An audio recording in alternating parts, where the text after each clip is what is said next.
Yo, what's going on? It's Terrell, Hall of Fame, D-Line, TBKC, and all that other good shh. I'm going to tell you like this. This one is sort of simple, but it is something that a lot of people don't understand. I've seen them say this about standards and, some of the things that I say about exotics. And let me break this down. There's a breed standard, and there's also a medical standard. And the medical standard is basically what your veterinarian is going to go by. This is a standard that basically says that all dogs should be built a certain type of way as far as things that will make them healthier animals. And in some breeds, we go into detail about how stocky they should be, how skinny they should be, the characteristics of them, whether, as far as drive goes and personality and colors and different things like that. But when you talk about a medical standard, this is basically, as I've said, what your veterinarian is going to go off of. And in these things, it's basically what will help your dog live a healthy life. So, of course, a lot of these things are incorporated into the breed standards. But every breed standard should basically have a credential of a medical standard. And amongst those things are proper feet. There's many graphs with many breeds to show you how a dog's feet's supposed to be. You don't want big splayed feet. You don't want webbed feet. You don't want, many of the things. You want a nice tight paw where the dog is up on there, good weight placement. You want, I guess the area you would call the ankle or whatever. You don't want the dog sliding back on the hocks or anything of that. What you want is, a straight leg that evenly, that evenly carries the weight all the way up throughout the shoulder. You don't want a bowed leg. And that's just one of the things, you know what I mean? And I've explained this many times, is that, think about it. It's quite simple, Could you walk, if you turned your foot to the side, is it easy for you to walk on the sides of your feet? So why would you think that your dog could be able to do it? It's a ton of stress on the ankle. Just like the bowed legs, it's a ton of stress on the ACL. It's a bigger problem with the American bullies. A lot of people have had surgeries on their dogs recently because of the ACL tears. Also, but it's the same thing with the rear. You want straight up and down in the rear. You want, it's a reason why you want a nice top line with the back, and you don't want that dipped in back, because that's extra stress on the spine. We could go on and on and on. Now, some flaws like a bad bite, that's not super medical. You know what I mean? Some breeds actually are allowed to have a bad bite. So that's more into the breed standard as far as having a scissor bite. But, breathing issues and, that's a medical standard. All these dogs should be able to breathe. No dog should be coming in the ring with that hard,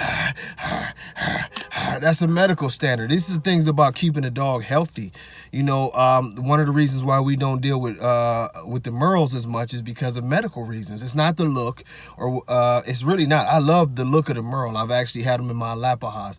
It's a beautiful color, but understanding the issues that come along with the Merle is one of the reasons why we banned the Merle from, especially the American Bully, amongst other things, that it wasn't supposed to be there in the first place.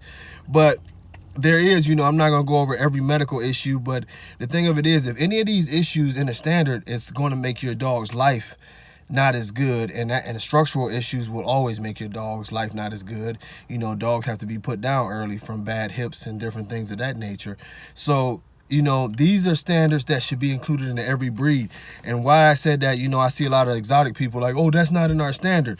Well, if you're writing in a standard and it allows your dog to have bowed legs, and it allows your dog to have a long, super high rear end, these are structural issues that are medical issues that is proven, over time.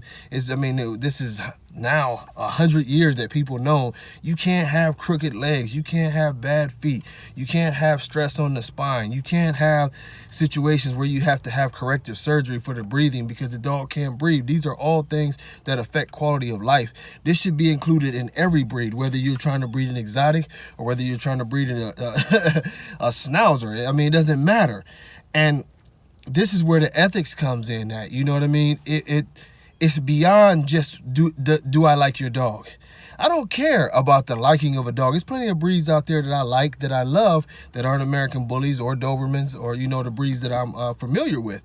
But when it comes to health and structure, these are not to be negotiate it in any sense. You know what I mean? We can't negotiate these things in any sense. We have to come off and we have to make sure that we're doing the things the proper way. If we can't do them the proper way, what are we doing? You know? And I've said this a million times, and I'll continue to say this a million times, that it's health over everything, you know. And it's another reason why very soon we're going to discuss the classic class. And we're going to go, we're going to decide whether there really needs to be a classic class or not, because I have my opinion on there and several other people have their opinion on there, but either it's an American, in my opinion, either it's American Bully or not. I believe in just like the old bodybuilding days, is, you know, you could have a lighter weight dog come in and win the show if it's got all the other qualities.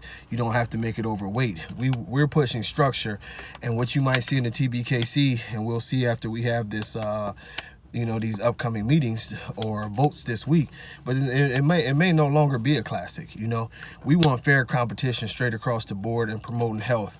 And I think that heights decide the dogs, and structure, you know, decide the dog. All that weight stuff and all that, you know, that's a trait, you know. So if the classic is holding enough weight to be an American Bully and it fits every other characteristic of an American Bully, then, you know, it just competes at a lighter weight. And the one thing that'll happen is because it carries every other characteristic. If it's a dog in there that's bullier than that dog, then that dog might have a chance to win. But if this dog is an overall nicer dog, period, it might beat that dog, no matter the class. But that's two different topics. But hopefully y'all got something out of this. But remember, study the actual anatomy of a dog and get a better understanding, not just the standard.